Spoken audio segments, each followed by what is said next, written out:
자, 오늘 보실 내용은 오토클레이브가 되겠습니다. 자, 오토클레이브가 간단하게 얘기하자면 우리가 고압 반응 솥이다 이렇게 정의 내릴 수가 있습니다. 그래서 우리가 고온, 고압 하에서 화학적으로 반응을 일으키는 고압 반응 가마다 뭐 이렇게 되어 있는데, 고온 고압을 우리가 견딜 수 있는 우리가 용기 이렇게 보시면 되겠습니다. 그래서 오토클레이브. 자, 먼저 종류가 나오고 있는데, 종류에서 조금 봐두실 필요가 있고요. 그 다음에 이제 여기에 장단점 이런 내용들이 좀 있는데, 이 특징, 그죠? 특징을 가지고 이제 문제가 나오니까 그걸 보시면 되겠습니다. 먼저 교반형 이렇게 되어 있죠. 교반형. 그러니까 혼합형이다 이렇게. 우리가 교반기라는 것 자체가 이게 뭐냐 하면 우리가 혼합기라고 이렇게 보시면 되겠습니다. 혼합기에 의해서 내용물을 균일하게 혼합하는 것을 우리가 교반형이다 이렇게 되어 있죠. 그래서 단점은 누설의 가능성이 많다. 누설되기 쉽다 이렇게 되어 있습니다. 그래서 누설의 가능성이 많고 누설되기 쉬운 형태가 이제 교반형이다 이렇게 되어 있죠. 그래서 교반기에 의해서 혼합하는 것을 우리가 교반형이다 이렇게 정의하고 있고요. 그 다음에 누설의 위험성이 많은 방식이다 이렇게 봐두시면 되겠습니다. 자, 그 다음에 이제 진탕형이죠. 진탕형. 그래서 횡형 오토클레이브 전체가 수평 전후 운동을 한다 이렇게 되어 있죠. 그래서 수평 전후 운동을 하면서 우리가 교반시킨다, 그죠? 혼합을 시킨다 이런 내용이 되겠습니다. 그래서 장점으로 이렇게 나오는데, 요걸 이제 뭐냐면 기출 문제에서는 자, 요걸 이렇게 적어 놔놓고 다음에 설명하는 오토클레이브의 종류를 찾으세요 이렇게 이제 문제가 있습니다. 그래서 촉매가 끼어들 염려가 있다 이런 내용이 있고, 누설의 가능성이 없다. 자, 누설의 가능성이 없다는 거, 요거, 그죠? 앞에서 우리가 교반형은 누설의 가능성이 있다, 누설되기 쉽다 이랬잖아요. 그래서 누설의 가능성이 없는 방식이고, 반응물 오손이 없다 이렇게. 그래서 진탕형이 되겠습니다. 그래서 교반형이라면은 우리가 교반기에 의해 혼합하는 방식, 그 다음에 누설되기 쉽다. 진탕형은 수평 전후 운동을 통해서 교반한다 이렇게 되어 있고, 장점이라면은 가스 누설의 가능성이 없다 이런 정도 이렇게 외워두시면 되겠습니다. 자, 그 다음에 이제 회전형. 자, 오토클레이브 자체가 회전하는 형식입니다. 그래서 회전을 하면서 이 실제로 회전형은 우리가 교반 효율이 떨어진다. 떨어져서 우리가 용기의 벽에, 그죠? 용기 벽에 우리가 방해판, 그죠? 방해판 또는 장애판, 그죠? 장애판을 설치를 해서 교반 효율을 높인 방식이 회전형이다 이렇게 되어 있습니다. 그래서 장애판 또는 뭐냐면 다수의 볼, 그죠? 우리가 세탁할 때 이렇게 생각하시면, 세탁기에 넣을 때 이렇게 볼 같은 거 넣어서 이렇게 세탁하는 그런 거, 그렇게 생각하시면 됩니다. 그죠? 그래서 회전형 이렇게 되어 있고요. 그 다음에 가스 교반형이 나오죠. 가스 교반형. 그래서 가늘고 긴 수직형 반응기로 유체가 순환함으로써 교반이 행해지는 방식이다. 그래서 특징 크게 지금 나오는 거, 그죠? 교반형. 교반형은 뭡니까? 교반기, 그죠? 교반기를 사용한다 이런 내용이 가장 큰 특징이고, 그 다음에 진탕형이라면은 뭡니까? 전후 운동, 그죠? 전후 운동. 그 다음에 가스의 누설이 있고 가스 누설이 없고 이런 내용이죠. 그 다음에 회전형이라면은 우리가 장애판 또는 다수의 볼 이렇게 되어 있고요. 가스 교반형은 유체가 순환됨으로써 교반이 행해진다. 이렇게 특징을 기억해 두시면 되겠습니다. 자, 그래서 이제 문제 잠깐 보시면 그 특징을 가지고 지금 나오는 문제가 되겠습니다. 기출 문제 자체가. 그래서 지금 설명 문제 보시면 교반 효율이 떨어지기 때문에 용기백에 장애판을 설치하거나 용기 내 다수의 볼을 넣어서 혼합을 촉진시키는 교반 방식은 뭐냐 이렇게 나오는 거죠. 그래서 요거는 회전형이죠. 회전형에 관한 설명입니다. 그죠? 그래서 이런 식으로 어떤 식으로 교반 우리가 혼합을 하는지 그런 혼합하는 뭐 어떤 형식이 되겠죠. 형식이나 또는 이제 우리가 앞에서 진탕형 같은 경우는 따로 문제가 나오는 경우가 있습니다. 그래서 우리가 오토클레이브가 한 두세 개 정도의 문제 유형이 있는데 지금처럼 이런 특징, 그 다음에 진탕형의 특징 앞에서 보면은 네 가지 특징을 이렇게 해놨는데 요거를 이제 보기로 주고 지금 보기에서 설명하는 오토클레이브의 종류는 뭐냐 이렇게 문제가 나오는 거기 때문에 이제 그런 정도 봐두시면 될 것 같습니다. 자, 그 다음에 고압가스 반응기. 자, 그래서 비교적 소형일 경우에는 합성관, 촉매 사용 시에는 촉매관이라고도 하고 대형일 경우에는 합성탑, 합성로, 전화로라고도 한다. 먼저 암모니아 합성탑. 그죠? 그래서 내압 용기의 촉매를 유지하고 반응과 열관을 행하기 위한 내부 구조물로 형성되어 있다. 이렇게 되어져 있습니다. 그래서 암모니아 합성탑, 암모니아를 합성해내는 거, 만들어내는 거 얘기합니다. 그죠? 그렇게 생각하시면 되겠죠. 자, 그래서 이거는 이제 공업적 제법입니다. 제법.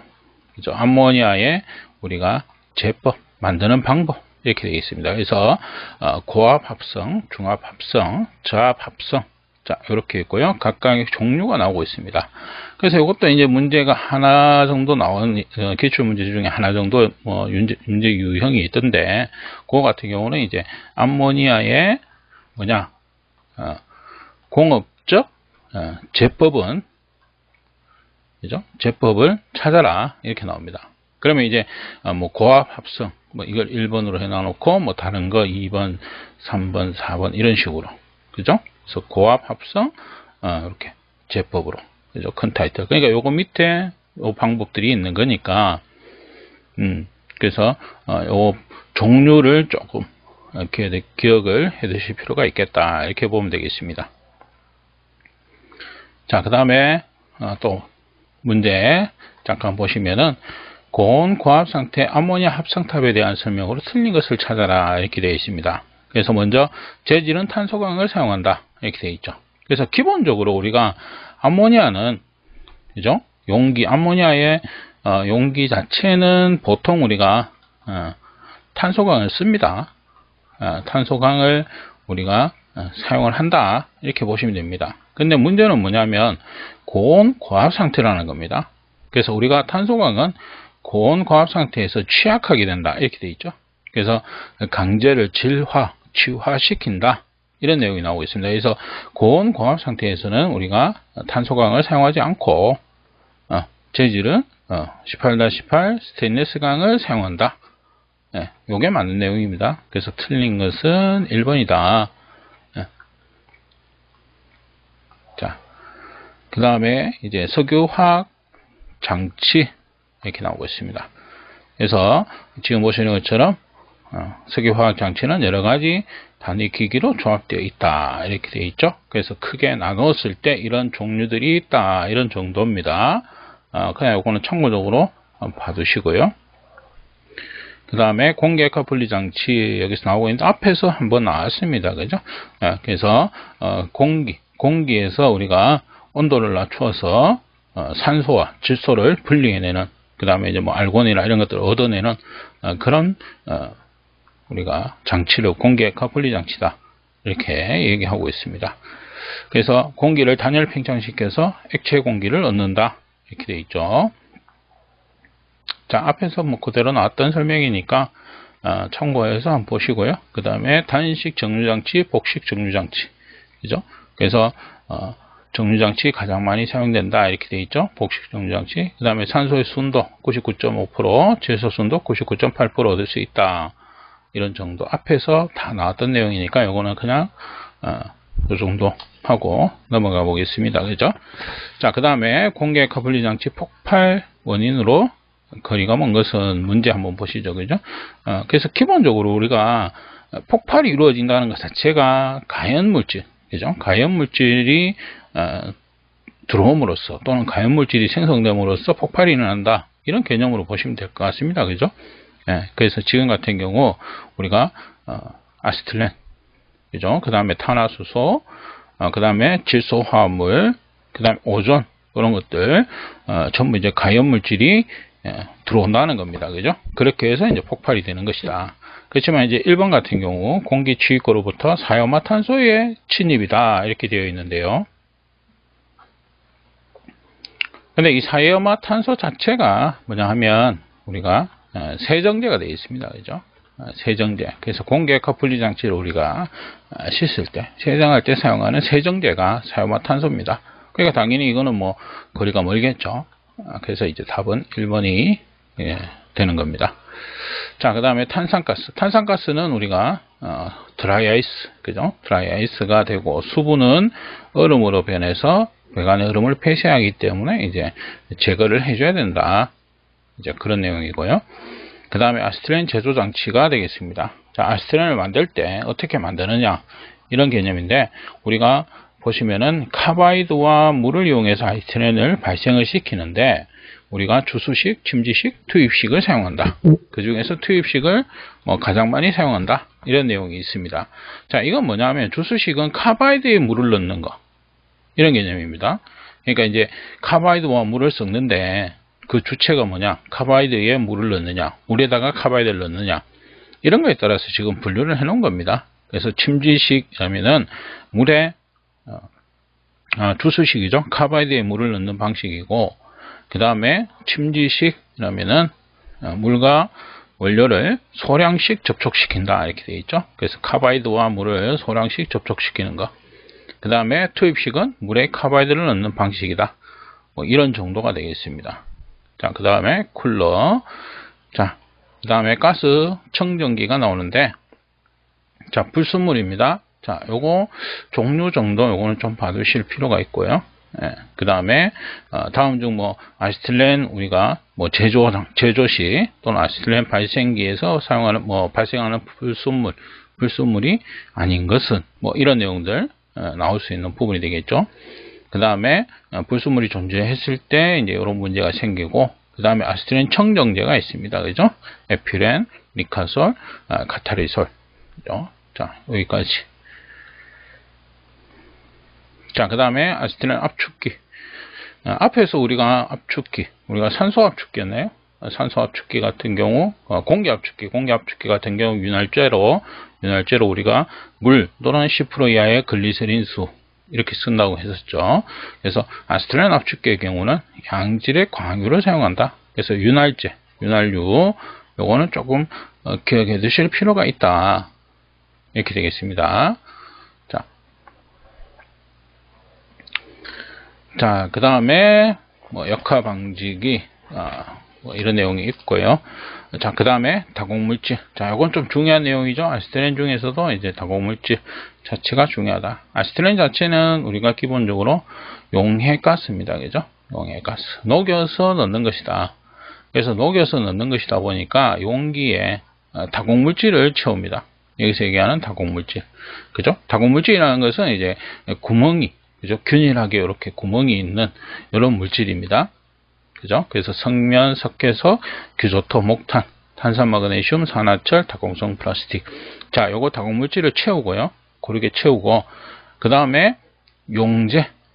여기 좀 빠졌는데, 용제라는 걸 이용해서, 용제는 우리가 아세톤. 그죠? 그 다음에 DMF. 디메틸 포르마미드. 그죠? 그래서 DMF. 자, 여기에다가 아세틸렌을 우리가 녹이는 겁니다. 침유시킨다 이렇게 나오는데 녹여서 혼합된 가스를 다공물질에다가 넣어서 저장하는 그런 형태가 됩니다. 예, 그래서 우리가 다공물질의 종류가 이렇게 있고 용제는 두 가지, 아세톤, 그 다음에 DMF 이렇게 되겠습니다. 그래서 다공질의 구비 조건이 나오는데 이것도 참고적으로 좀 봐두시고요. 고다공도일 것, 기계적 강도가 클 것, 가스 충전이 쉬울 것, 안전성이 있을 것, 경제적일 것, 화학적으로 안정할 것. 자, 이런 것들이 있습니다. 자, 그 다음에 이 다공도는 75% 이상 92% 미만일 때 우리가 이걸 뭐냐, 합격으로 본다. 합격으로 규정한다. 이런 내용입니다. 그래서 이제 이 안에 얼마만큼 채우느냐 이겁니다. 그죠? 그래서 75% 이상 92% 미만 이렇게 채웠을 때 적정 용량이다. 이렇게 합격을 주는 겁니다. 그래서 합격의 규정 75에서 92%. 그래서 이 다공도를 우리가 계산하는 게 이제 문제에서 자주 나오는데, 지금 보시는 것처럼, 자, 아세트렌 용계 다공물질의 용적이 30리터, 침륜 잔 용적이 6리터일 때 다공도는 몇 프로이며 관련법상 합격 여부를 판단하는 것으로 옳은 것은 이렇게 되어 있는데, 자, 다공물질의 용적이 30리터다. 그러니까 용기에 다공물질이 이렇게 들어가 있는데 여기에 원래 들어갈 수 있는 양이 30리터라는 겁니다. 그죠? 근데 침륜 잔 용적, 그죠? 남았는 겁니다. 남았는 거. 그러니까 아까 말씀드린 대로 다공물질을 채우고 용제에 아세톤을 녹여서 저장을 합니다. 저장을 하는데 침륜 잔 용적 저장되지 않고 남았는 거 6리터다. 그러면 이제 전체 용적이 되겠죠. 그래서 V가 여기 보시면 다공물질의 용적입니다. 그래서 30리터. 전체 30리터인데 거기에 지금 얼마가 들어가 있냐 하면 6리터는 안 들어가 있으니까 전체 30에서 침륜 잔 용적 6리터를 빼주는 겁니다. 지금 여기 보시는 것처럼. 그러니까 30리터 짜리인데 얼마? 24리터가 들어가 있다. 그러면 여기에 몇 프로가 아세톤으로 충전이 되어 있냐, 그걸 물어보는 겁니다. 그죠? 그래서 곱하기 100을 했을 때 80%가 나온다. 그래서 우리가 앞에서는 뭡니까? 다공도 자체가 75% 이상 92% 미만일 때 합격으로 규정하고 있기 때문에, 그죠? 지금 같은 경우는 80%니까 이 범위 안에 있으니까 뭡니까? 합격이다. 이렇게 되어 있겠죠? 네.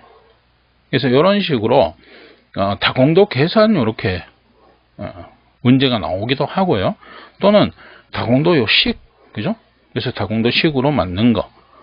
또는 뭡니까? 지금 보시는 것처럼 다공도 몇 프로, 그죠?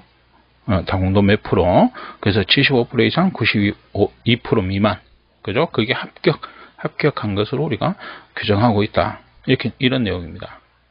그래서 실제로 다공물질 지금 나오는 구간에서는 실제로 이제 교재에서는 조금 설명이 좀 빠진 부분이 있긴 한데, 우리가 용제라는 게 일단은 아셔야 되고, 그죠? 그래서 아세톤과 디메틸포르마미드, 그죠? DMF, 요거 좀 기억해 두시고, 그 다음에 여기 문제에서 나오는 요식 다공도 계산식입니다. 그죠? 그래서 요 계산식을 하시고, 그 다음에 요거 나왔을 때 퍼센테이지로 봤을 때 합격 조건이 뭐냐, 75에서 92% 요 사이에 있을 때 뭐다, 우리가 합격한 것으로 본다. 이런 내용입니다. 그래서 여기까지 기억을 해 두시면 되겠습니다. 자, 이번 강의는 이제 여기까지 하도록 하겠습니다.